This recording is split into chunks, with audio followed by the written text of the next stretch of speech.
Vamos a revisar un tópico y son los autómatas programables.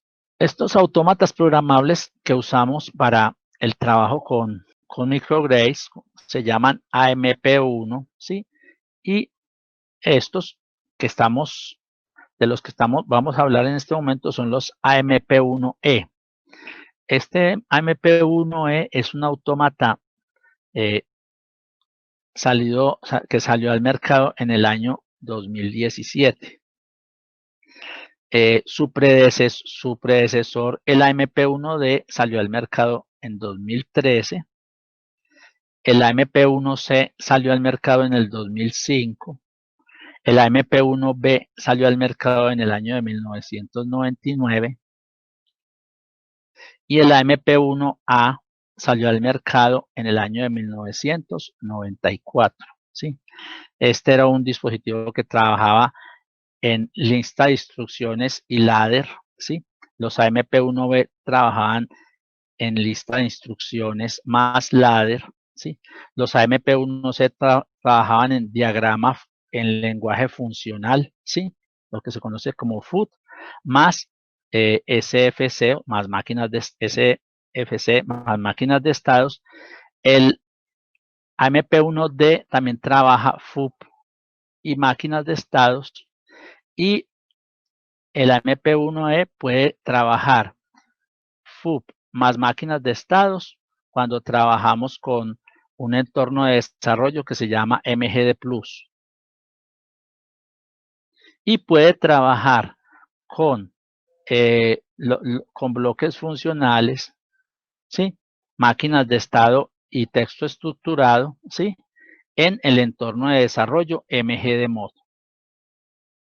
Entonces ahí vemos la evolución de esos dispositivos y por qué se llama AMP1E. Ese dispositivo es un dispositivo de entradas optoaisladas, ¿sí? Optoaisladas de corriente alterna. ¿Qué quiere decir? Puede recibir señales positivas como señales negativas. De los 12 terminales, tiene 2 terminales de comunicaciones y 10 terminales para las entradas en 2 grupos de 5. ¿Sí? Una referencia, ¿sí? Y 4 entradas por cada grupo. O sea que un autómata tiene 2 referencias, ¿sí? Y 8 entradas. Los grupos de entradas son independientes entre sí y son optoaislados, ¿sí? ¿Y en qué consiste el concepto? En que por cada entrada puede entrar positivo, ¿sí? Y con respecto a que la referencia sea negativo.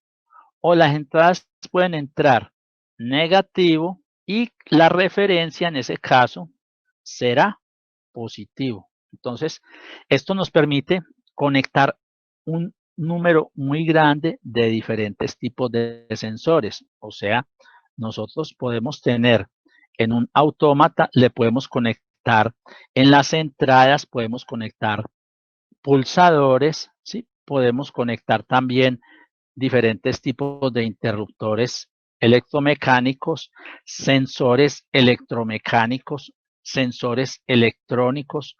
Podemos conectarle a las entradas fuentes de alimentación, ¿sí? ¿Por qué? Porque como las entradas son optoaisladas, entonces, según observamos en este diagrama, ¿sí? En estas entradas, lo que decíamos, aquí observamos que viene un positivo hacia el común de la entrada, ¿sí? Ese positivo, cuando la entrada se activa, entra al autómata y acá internamente pasa por el optoaislador, sale por la referencia hacia la tierra.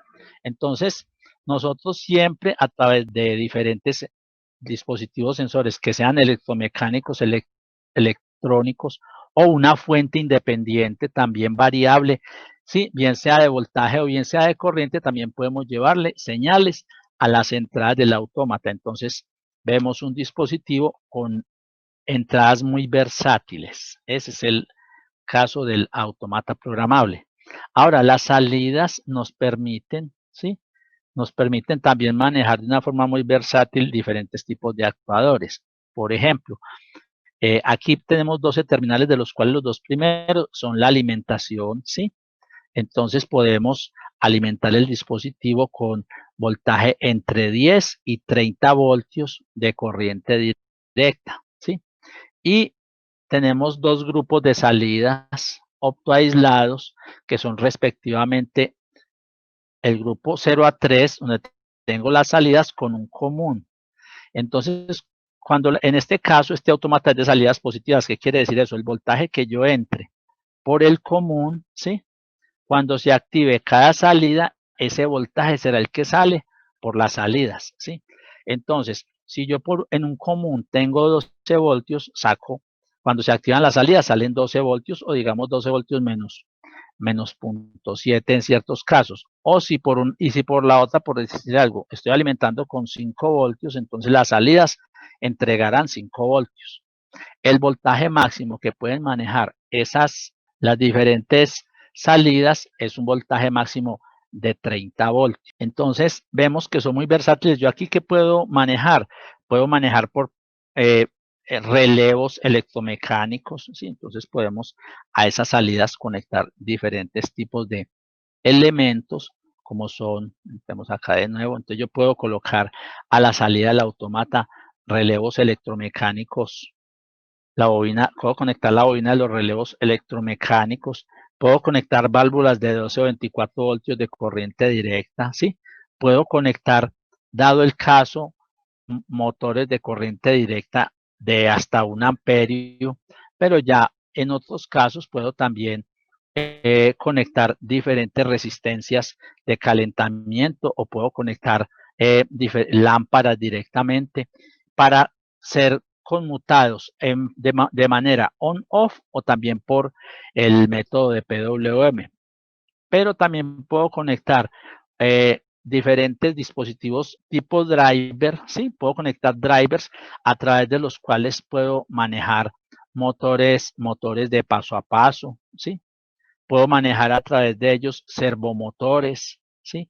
Entonces, y puedo manejar a través de los relés, puedo llegar a manejar inclusive ya lo que se llama motores trifásicos, ¿sí? A través de relés electromecánicos o a través de relevos de estado sólido, ¿sí? Entonces, tengo todas esas alternativas para manejar todo tipo de actuadores, ¿sí? Con el autómata programable, sin tener que realizar conexiones extrañas, sino solamente usando digamos, en el caso de tener que usar mayor cantidad de elementos, es cuando tengamos que usar drivers para manejar, ¿sí? O manejadores para manejar actuadores de más potencia. Pero entonces vemos cómo tenemos un dispositivo que nos ofrece una gran versatilidad tanto de entrada como de salida. Acá en el diagrama observamos, ¿sí?, las 8 entradas que tienen un común positivo, ¿sí?, y la referencia de los dos grupos de entrada es negativo, por lo tanto estos 8 interruptores van a trabajar como entradas on-off. Y vemos que el común de las entradas, los comunes, son positivos y las cargas que tenemos ahí trabajan se conectan al negativo de la fuente. Entonces ahí tenemos el concepto del autómata programable. Este autómata programable tiene una conexión RS485 para las comunicaciones, a través de la cual puede ser programado o por esa misma interfaz RS485 se puede comunicar utilizando el protocolo de comunicaciones Modbus en su versión RTU. Entonces, el dispositivo puede conectarse en red Modbus o en bus Modbus con otros dispositivos y de ahí llegar a un SCADA o con ese protocolo Modbus podemos conectar también un SCADA o un HMI.